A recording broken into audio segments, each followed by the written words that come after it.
विवेक चा नहीं, आधा आदमी से विवेक चा बोल रहा है सर। विवेचक, good morning. बहुत दिन से बच्चे कमेंट कर रहे थे कि सर द्विघात समीकरण पढ़ाइए। कौन सा समीकरण? आज आपका वही टॉपिक चलेगा यहाँ। द्विघात समीकरण पढ़ने से पहले आपको कुछ न कुछ समीकरण में पढ़ करके आ रहे होंगे। आप देखे होंगे बाबू समीकरण होते हैं 3 प्रकार के। कितने प्रकार के? 3 प्रकार के।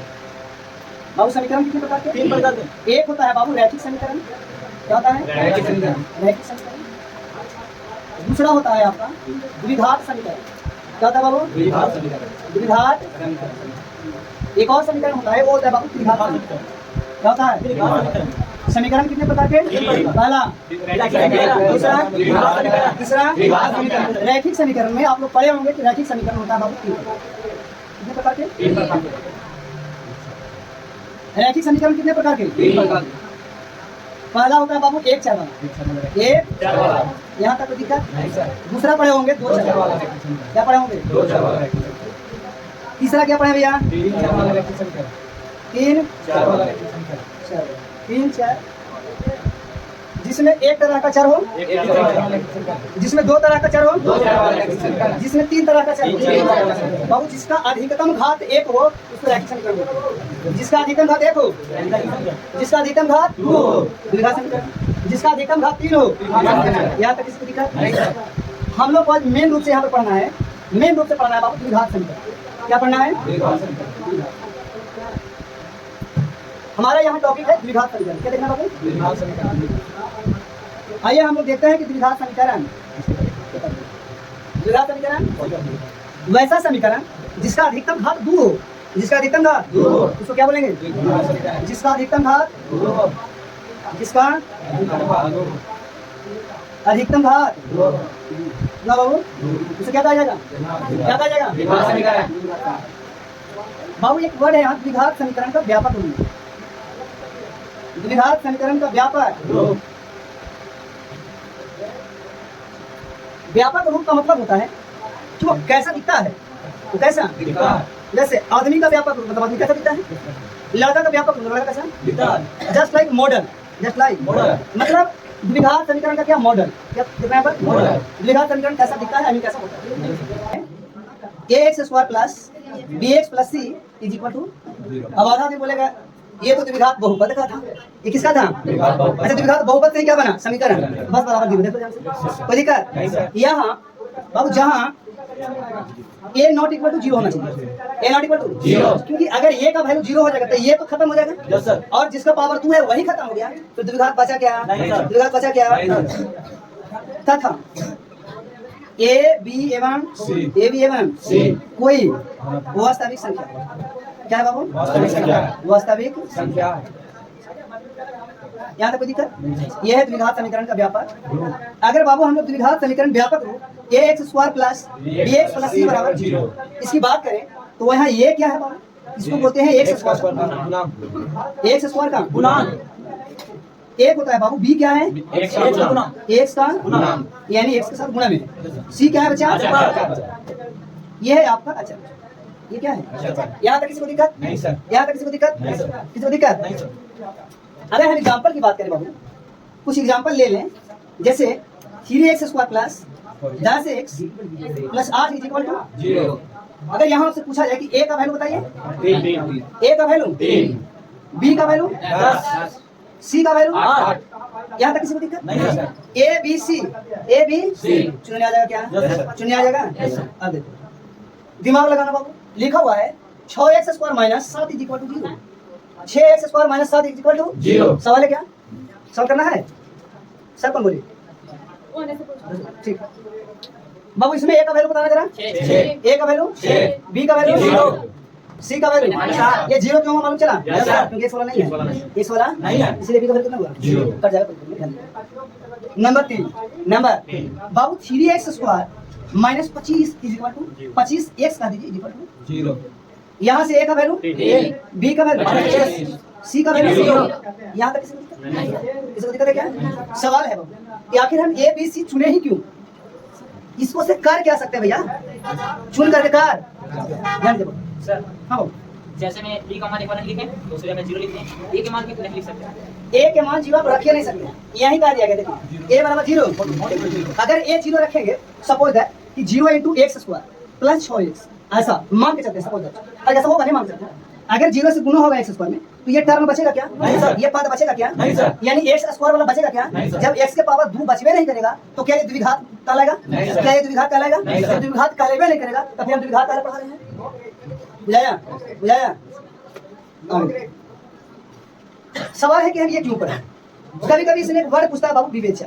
क्या पूछता है? इसका एक और नाम है विविधकर। विवेचक या सवाल है कि हम ये क्यों पढ़े? कभी कभी इसने वर्ड पूछता है बाबू, विवेचक। क्या पूछता है? इसका एक और नाम है विविधकर। विवेचक या कौन कौन चेचक बोल रहा है सर? चेचक नहीं बोला, विवेचक। चेचक नहीं, विवेचक। विवेचक नहीं, आधा से विवेचक बोल रहा है सर। विवेचक, इसी को शॉर्ट में डी बोलते हैं। क्या बोलते हैं? आइए हम लोग देखते हैं कि विवेचक क्या होता है। किसी द्विघात समीकरण में,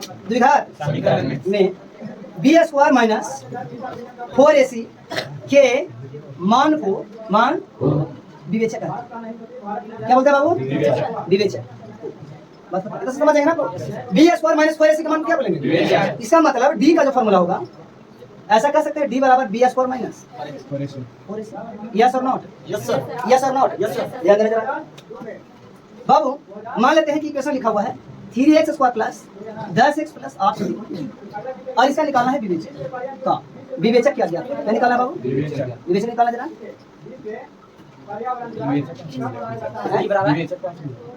क्या वो क्या बोला मुझे पूरा? अब हम बताएगा ना, ये बताया कहाँ?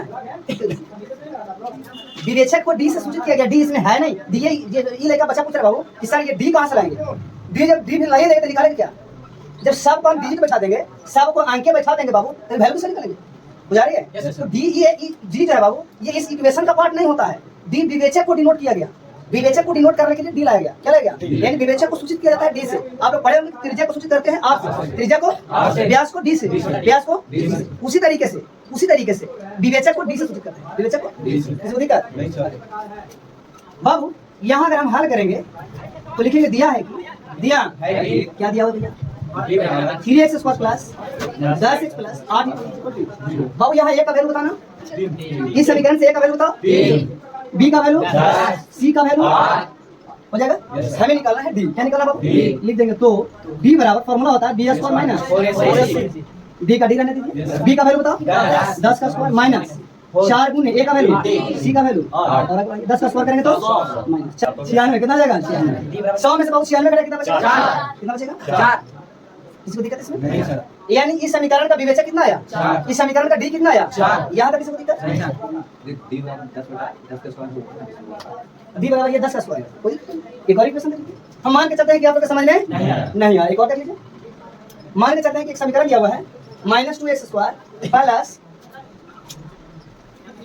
8x माइनस 8 बराबर -2x² minus 8x plus minus जो भी है ध्यान दीजिए बाबू। यहाँ ए का वैल्यू बताना, ए का वैल्यू बताना, यहाँ तक दिक्कत बाबू। बी का वैल्यू बताना बाबू, सी का वैल्यू बताना। ए का वैल्यू 2 है बाबू, इसका मतलब जहाँ पर ए रहेगा वहाँ पर कितना रखना? बी का वैल्यू 8 है। ये कहाँ से -2 8 -8 आ रहा है? ये मालूम है? पहला वैल्यू को बोलते हैं बाबू ए। एक्स स्क्वायर के साथ में जो गुणांक है क्या बोलते हैं? ए। दूसरा वाला को, तीसरा वाला को, कोई दिक्कत? ए का वैल्यू -2, बी का वैल्यू, सी का वैल्यू। ए का वैल्यू -2 इसका मतलब जहाँ पर ए रहेगा वहाँ पर -2 रखना है। बी का वैल्यू 8 है, इसका मतलब जहाँ बी रहेगा वहाँ कितना रखना है? सी का वैल्यू -8 है, इसका मतलब जहाँ पर सी है वहाँ पर कितना रखना है? याद रखिए दिक्कत। तो आइए हम लोग निकालते हैं विवेचक। क्या निकालेंगे? विवेचक। विवेचक इट्स डिनोटेड बाय फॉर्मूला यहाँ तक किसी को दिक्कत? बाबू डी का डी रह जाएगा क्योंकि तो निकाला ही है। आप बताओ बाबू सी1 बी का वैल्यू, बी का वैल्यू बाबू 8 लिख देंगे, स्क्वायर कर देंगे, माइनस लिख देंगे। 4 है का बाबू, ये तीनों पार्ट आपस में सटा हुआ है। किस क्या है? सटा हुआ मतलब गुणक रूप में। सटा हुआ मतलब क्या चीज हो जाएगा यहाँ पर? ए का वैल्यू बताना, सी का वैल्यू बताना। यहाँ तक किसी को दिक्कत? बाबू 8 का स्क्वायर करेंगे, माइनस को माइनस गुना करेंगे, 4 को 2 से गुना करेंगे। अच्छा सॉरी, माइनस बच गया। ओ तेरी गजब, बाबू माइनस को माइनस से गुना करेंगे प्लस, फिर प्लस को माइनस से गुना करेंगे माइनस, 8 में 4 2 से गुना करेंगे, 8 में 8 से गुना करेंगे, और 64 में 64 क्या बचेगा? विवेचक का वैल्यू याद है किसी को दिक्कत? याद है किसी को दिक्कत? इसके बाद हम लोग देखेंगे कि आखिर हम लोग विवेचक निकाल क्यों रहे हैं। तो पहला एबीसीडी क्यों निकाले? विवेचक निकालने के लिए। विवेचक क्यों निकाले भैया? आगे देखिए विवेचक क्यों निकाले। बाबू विवेचक से हम ये पता लगा सकते हैं कि किसी द्विघात समीकरण का नेचर कैसा है। किसी द्विघात समीकरण का नेचर मेरा बोलो तो प्रकृति कैसा है। प्रकृति तो किसी भी द्विघात समीकरण का जो प्रकृति होता है बाबू, द्विघात समीकरण की प्रकृति वो 3 प्रकार का होता है। कितने प्रकार का बाबू? 3 प्रकार का होता है। 3 प्रकार का। पहला, अगर किसी द्विघात समीकरण का आप सॉल्यूशन कीजिएगा, अगर किसी द्विघात समीकरण का सॉल्यूशन किया जाएगा तो वो 3 तरह का आंसर आएगा। कितने तरह का बाबू? 3 तरह का आंसर आ सकता है। हो सकता है उसका जो आंसर है बाबू वो वास्तविक है। क्या है? वास्तविक है और समान भी है। वास्तविक और समान बोले तो समान बोले तो जैसे मान लिया जाए कि 2 का आंसर आया, द्विघात समीकरण में कितने आंसर होंगे? 2 हो सकता है दोनों बराबर आ जाए, 6 6 आ जाए, 5 5 आ जाए, 4 4 आ जाए, √2 √2 आ जाए, 3/2 3/2, दोनों आपस में क्या है? कोई दिक्कत? एक ऐसा आंसर आ सकता है। दूसरा है बाबू कि हो सकता है आंसर वास्तविक आए, वास्तविक लेकिन बराबर, वास्तविक आए लेकिन बराबर ना, वास्तविक और असमान। क्या कहें बाबू? असमान मतलब ना बराबर। तीसरा, पहला कंडीशन में हो सकता है कि वास्तविक आए और बराबर भी आ जाए। दूसरा में हो सकता है वास्तविक आए लेकिन बराबर। तीसरा वास्तविक ना आ जा, वास्तविक है हो सकता है अवास्तविक आ जाए। क्या आ जाए बाबू? अवास्तविक। क्या आ जाए? ऐसा हो सकता है। तो हमने आपको बताया सबसे पहले बाबू कि द्विघात समीकरण का व्यापक रूप ऐसा होता है।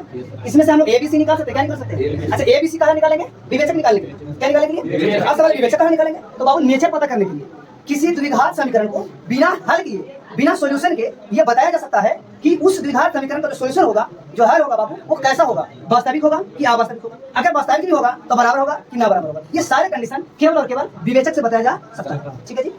इसके बाद बाबू इसको नोट कीजिए आप लोग। इसके बाद हम आपको आगे बताते हैं।